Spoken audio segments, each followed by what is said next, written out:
Hello tout le monde, j'espère que vous allez bien. Eh bien, de ma part, c'est avec un cœur lourd et gros que j'enregistre ce podcast. Comme vous le savez probablement déjà, depuis samedi, le conflit israélo-palestinien amplifie suite à l'attaque de Hamas sur Israël, une première du genre. Et aujourd'hui, Israël prend sa revanche de manière encore plus sauvage et plus brutale et qui enfreint le droit international. Alors c'est un sujet qui me touche particulièrement parce que ayant grandi au Maroc, c'est un sujet auquel on est exposé, en tout cas auquel j'ai été exposée toute jeune.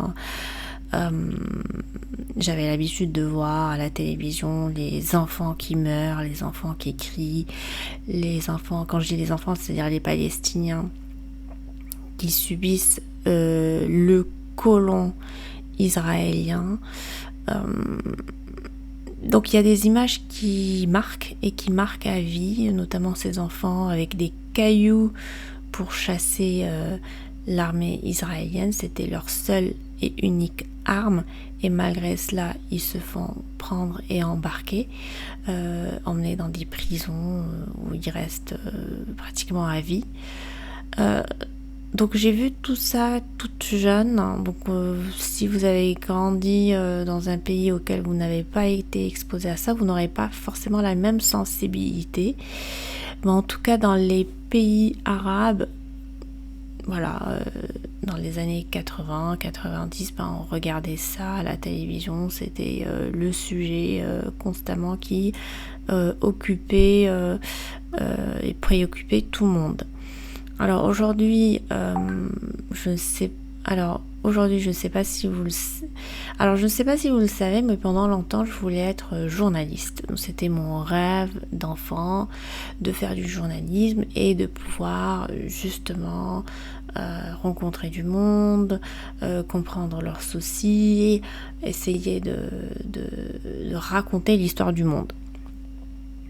Alors, j'ai fait effectivement des études en communication et ensuite j'ai fait un master en droit international. Donc, j'ai étudié également les lois internationales, l'ONU, la Cour de justice. Donc, tout ça, ça fait partie de mon background et je voulais vraiment préparer pour être journaliste, sauf que je me suis désenchantée lorsque j'ai réalisé que finalement tous les médias ont un agenda particulier et que la vérité ne sera jamais véritablement entendue. Et voilà, donc je ne voulais pas jouer le jeu, faire semblant de faire un métier qui n'allait pas avec mes valeurs. C'est pour ça que je me suis détournée un peu du journalisme. Mais à la base, je devais être journaliste.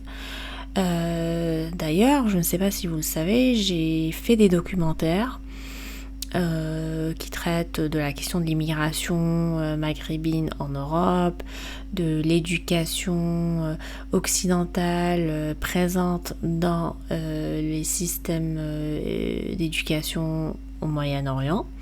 Et justement, lorsque j'étais au Moyen-Orient, j'ai pu faire un voyage qui n'était pas du tout planifié. Et je me suis retrouvée dans le camp de réfugiés de Sabra et Shatila. Donc c'est un massacre qui a eu lieu, alors je sais plus quelle année, mais voilà. Moi j'y étais en 2007, donc oui, ça remonte. Et à l'époque, j'ai pu rencontrer des enfants palestiniens réfugiés au Liban dans ce camp-là. Et je suis même allée voir les tombeaux, le cimetière où il y avait tous les combattants, tous les morts qui ont décédés suite à ce massacre-là. Je vous avoue que ça a été une expérience assez difficile. Ouais, parce que je n'ai jamais été dans une situation pareille. J'ai rencontré des enfants, j'ai rencontré plein d'enfants. Et malgré la situation très précaire dans laquelle ils vivent, ils gardent espoir. Ils rêvent que demain sera meilleur qu'aujourd'hui. Et ce qui est sympa, c'est que j'ai pu garder des images de ce voyage-là. D'ailleurs, je vais vous mettre le lien de la vidéo dans la description. Vous pouvez regarder ça sur ma chaîne YouTube. Mais oui, donc j'ai regardé la vidéo il n'y a pas longtemps, juste après ce qui s'est passé ce week-end en Israël. Et puis je me suis dit, wow, c'est vraiment douloureux de voir encore des enfants mourir, encore des enfants souffrir, encore des enfants perdre la vie ou voir leurs parents perdre la vie. Jusqu'où va durer ce conflit? Jusqu'où ça va mener? À un moment, il faut arrêter. Et on sait très bien qu'il y a un colon qui attaque et une victime, ça c'est clair. Et aujourd'hui, les victimes qui se défendent, tout simplement, on les appelle des terroristes. Et ça, c'est pas nouveau, parce que même à l'époque, quand mon grand-père maternel défendait son pays, des colons français, donc lors du protectorat, on l'a appelé terroriste, tout simplement. Donc on utilise ce mot à tort et à travers, il n'a plus vraiment de sens. Donc oui, il faut voir un peu la situation dans laquelle vivent ces Palestiniens tous les jours. Il ne s'agit pas juste d'un week-end, il s'agit de tous les jours pendant les 50 dernières années. Alors pourquoi je parle de tout ça dans un podcast où je suis censée parler de vivre de sa passion et de parler d'entrepreneuriat? Tout simplement parce que lorsque j'ai réalisé que je voulais pas vraiment faire du journalisme, en tout cas je voulais plus faire du journalisme pour les raisons que je vous ai précisées tout à l'heure, je me suis tournée naturellement vers l'entrepreneuriat. Et l'entrepreneuriat pour moi, c'était une opportunité où on pouvait créer de la valeur, construire quelque chose de manière paisible et en même temps transmettre un message d'union et de cohabitation. Pourquoi? Parce que l'entrepreneuriat et la création de business, en fait, c'est là où tout le monde parle le même langage. c'est marrant, mais effectivement, quand on parle d'argent, on voit plus la race, on voit plus la religion, on voit plus les différences, on voit plus... voilà, donc on parle le même langage, c'est-à-dire l'argent, et tout le monde veut l'argent. Et c'est ça qui est incroyable par rapport à la création de valeur. Je dis pas à la création de profit ou de bénéfices, mais la création de valeur. C'est-à-dire que c'est une entreprise qui apporte de la valeur. Donc, oui, l'entrepreneuriat peut être un moyen pour apporter la paix, pour apporter la sérénité. Malheureusement, dans le cas de Gaza, c'est quasi impossible parce que, vous voyez, déjà les maisons sont détruites et ils ont 2 heures d'électricité par jour. Avec toutes ces restrictions, il est très compliqué pour eux de monter des business, d'être totalement autonomes. Mais l'importance de l'entrepreneuriat aussi dans les autres régions qui sont moins affectées et dans la diaspora, ça c'est hyper important. Mais aussi c'est important même pour les personnes qui ne sont pas directement impactées par le conflit. Donc de manière générale, l'entrepreneuriat est moins biaisé que la politique. Et donc vous allez avoir autour d'une même table des Français, des Anglais, des Américains, des Saoudiens, des Koweïtis, voilà, tous sont en train de parler argent, tous sont en train de parler business et ils veulent tous la même chose. Pour une fois, c'est un sujet auquel tout le monde est d'accord. Tout le monde veut gagner et tout le monde peut gagner. C'est ça qui est magnifique.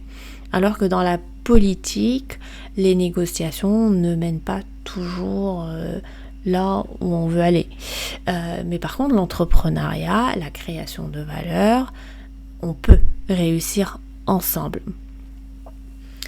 Donc c'était ça l'idée que je voulais vous partager aujourd'hui. Pourquoi l'entrepreneuriat, c'est une belle action. Et quand je dis entrepreneuriat, ça peut être une start-up, mais ça peut être également un projet qui est à but non lucratif. Ça reste toujours un projet entrepreneurial. À partir du moment que vous devez gérer un projet, gérer des parties prenantes ou une équipe ou des fournisseurs, ça reste un projet entrepreneurial. D'ailleurs, vous êtes entrepreneur vous-même, vous ne le savez pas. Si vous n'avez pas de business, vous êtes quand même entrepreneur, vous gérez votre maison, vous gérez vos achats, vous gérez votre chez vous, quoi. Donc encore une fois, je me dis qu'il faudrait qu'on ait plus d'entrepreneurs, il faudrait plus de créateurs de valeur, parce que finalement ça peut être une solution qui peut apporter la paix dans le monde, parce que tout le monde court après l'argent, tout le monde veut se saisir des ressources des autres. Donc oui, je cogite toujours cette question, mais je voulais quand même la partager avec vous. Dites-moi ce que vous en pensez dans les commentaires. Je suis désolée, un peu le podcast, il va dans tous les sens. Ce soir, je suis en train d'enregistrer un peu tard, il est presque 23h. Mais vous aurez compris que je suis encore sous l'émotion et je suis en même temps en colère de voir que voilà, les choses ne s'améliorent pas, elles empirent. En tout cas, j'espère que ça va aller dans le bon sens et que le monde va enfin se réveiller pour comprendre qu'il y a une véritable injustice qui est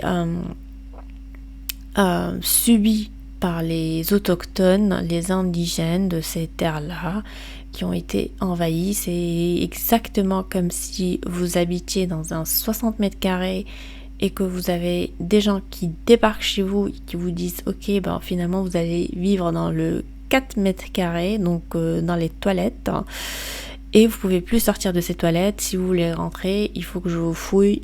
Si vous voulez sortir, il faut que je vous fouille aussi. C'est exactement pareil, vous ne l'aurez jamais accepté. D'autant plus qu'il y a également des personnes qui ont été tuées, massacrées, des familles déchirées, énormément de brutalité, de violence qui ne datent pas que de cette semaine. Donc voilà. Je suis désolée que si je parle de politique dans ce podcast, mais je pense que c'est important qu'on soit honnête l'un avec l'autre, parce qu'il faut vraiment que le monde se réveille et que ce massacre cesse. Je vous remercie les amis d'avoir écouté jusqu'au bout.